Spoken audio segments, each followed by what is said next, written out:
Olá, meus queridos irmãos, tudo bem? Eu sou Marcos Sevinski e hoje eu vou estar abordando um tema aí que é como compreender, como interpretar a Bíblia. A gente sabe o quanto é difícil, né? A Bíblia, até mesmo pela linguagem da época, muitas pessoas têm dificuldade de compreender. Eu elaborei esse vídeo com 10 regras básicas de hermenêutica para você poder compreender melhor as Escrituras, amém? Eu estarei lendo uma passagem que está em 2 Timóteo 3, versículo 15 a 17, que diz assim: Pois desde a infância sabes as sagradas letras, que podem fazer-te sábio para a salvação pela fé que há em Cristo Jesus. Toda a Escritura é divinamente inspirada e proveitosa para ensinar, para repreender, para corrigir, para instruir em justiça. Amém? Então toda a Escritura ela tem um fim proveitoso, ela é inspirada por Deus. A gente, antes de estudar a palavra de Deus, a gente deve orar, buscar a Deus, buscar conhecimento, né? Porque a palavra diz em Tiago, 1 Tiago, capítulo 1, versículo 5: quem tem falta de sabedoria, que peça a Deus, que todos dão liberadamente. Amém? Então, se você tem falta de sabedoria, peça a Deus, Ele vai abrir sua mente, o Santo vai abrir sua mente e você vai compreender a palavra. Mas a palavra também diz assim: crescer na graça e no conhecimento. Então, da maneira que tu vai crescendo espiritualmente, também tu vai se entregando à palavra, tu vai se alimentando da palavra e vai compreender cada vez mais a palavra de Deus. Amém? Eu enumerei 10 regras de hermenêutica. Estarei abordando agora a primeira regra de hermenêutica. Amém? Primeiro, a Bíblia interpreta a própria Bíblia, ou seja, os versículos fáceis esclarecem os difíceis. Você tem uma passagem bíblica de difícil compreensão, aí você usa uma correlação de uma outra passagem e isso dá luz àquela mensagem, se torna mais fácil de entender. Então a primeira regra de hermenêutica é essa: os versículos fáceis, capítulos fáceis, dão luz aos difíceis. Amém? Essa é a primeira regra de hermenêutica. Segunda regra de hermenêutica: não deve haver diferenciação doutrinária entre os livros. Todo livro, toda a Bíblia se completa entre si. A Bíblia, quando houve o cânon, eles separaram alguns livros que eram inspirados pelo Espírito Santo, pois eles interagiam entre eles. Eles eram inspirados pelo Espírito Santo. Então, tu não pode ler um livro da Bíblia e o outro ser totalmente ao contrário, algo está errado. Ou você que não soube interpretar direito, realmente. Então, você tem que, se você viu um capítulo num livro, aí viu outro semelhantemente em outro livro e eles não batem, algo está errado, pois a Bíblia, ela não há erro, ela é infalível, a Bíblia não há erros, então algo está errado. Então é isso, procure a semelhança entre a Bíblia, entre os livros.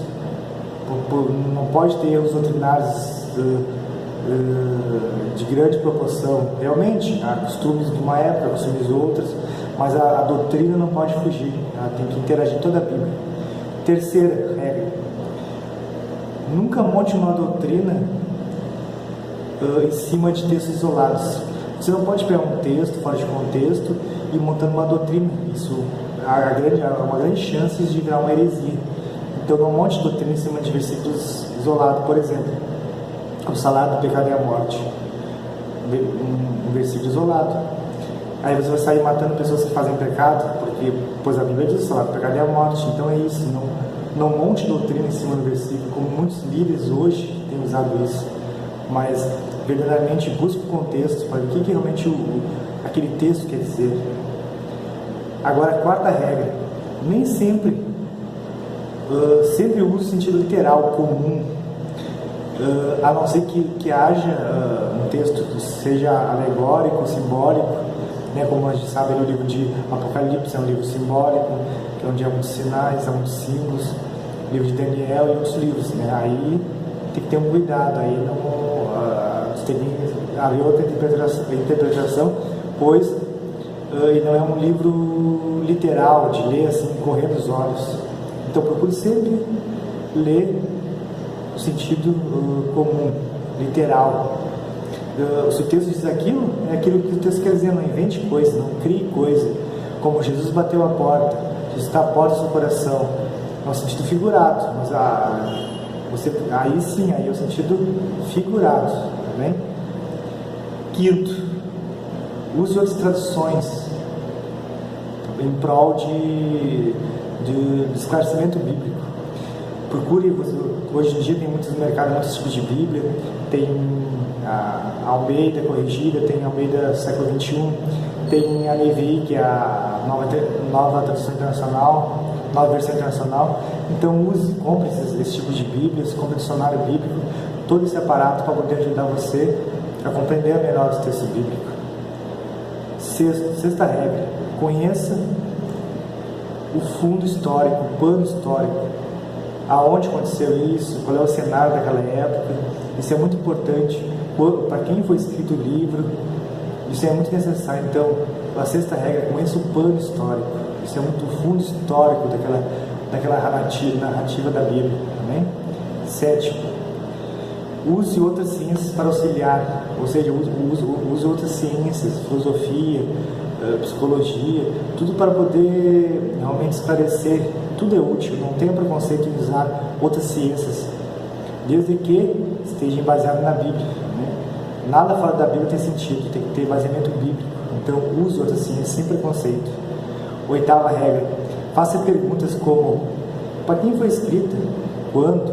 Para quem? Qual é o sentido disso? Faça perguntas sobre o texto para que haja clareza na sua mente e também o povo, os irmãos conseguem entender a mensagem. Amém?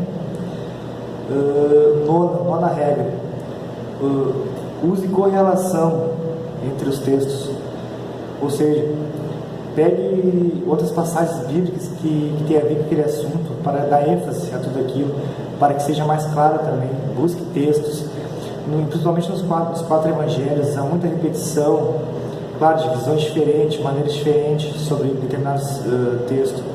Um livro fala sobre a morte de Jesus, o outro também fala, mas de maneira diferente, de visão diferente.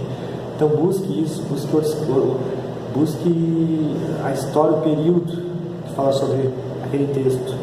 E a 10ª regra é: jamais introduza os teus pensamentos, as tuas experiências particulares, sobrenaturais do texto bíblico. Jamais faça isso. A Bíblia tem que falar por si.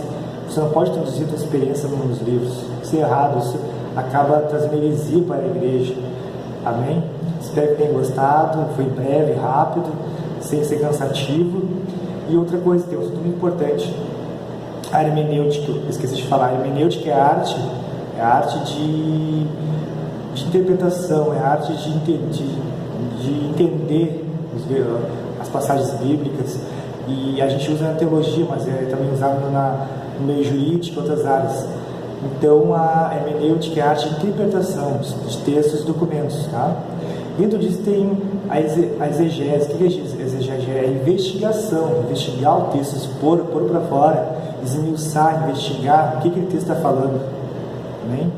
E o que é homilética? A homilética é tu pegar aquilo que foi investigado pela exegese e expor para a igreja, de maneira como esse texto pode vir para a igreja, como esse texto pode acrescentar para a igreja, qual é a mensagem do texto para os dias de hoje. Isso é homilética. Espero que seja de bom proveito. Sempre que você fizer um estudo, ore primeiro, busque a Deus, busque o Espírito Santo para abrir sua mente, né? Depois comece a aplicar as regras da hermenêutica, de interpretação, as que eu dei, as 10. Existem muitas outras, mas eu abreviei nessas 10. E depois traga isso, investigue, pegue dicionários, pegue outras traduções, faça a exegese bíblica a respeito disso. E depois de encontrar, busque assim uma forma de transmitir isso à igreja nos dias de hoje. Traga esse texto para os dias de hoje. Amém? Espero que tenha gostado desse vídeo. Paz aos irmãos, que Deus abençoe ricamente. E, irmãos, não vá atrás de pessoas que dizem que a palavra mata, o Espírito vivifica, mas a palavra mata. Não, nós temos que ser cristãos dedicados à palavra de Deus, que a gente possa buscar o crescimento tanto espiritual como da palavra. Como a gente vai pregar para as pessoas o Evangelho sem saber a Bíblia? Essa preguiça que a gente tem de compreender a palavra, que o diabo tem entrado nos nossos corações, nas nossas vidas, e tem feito a gente espalhar heresias na igreja, doutrinas erradas, doutrinas de demônio na igreja. E o conhecimento não conhecimento faz a gente se aproximar daquilo que Deus realmente quer para a igreja, transmitir para a sua igreja. Amém? Um abraço, fique na paz de Cristo.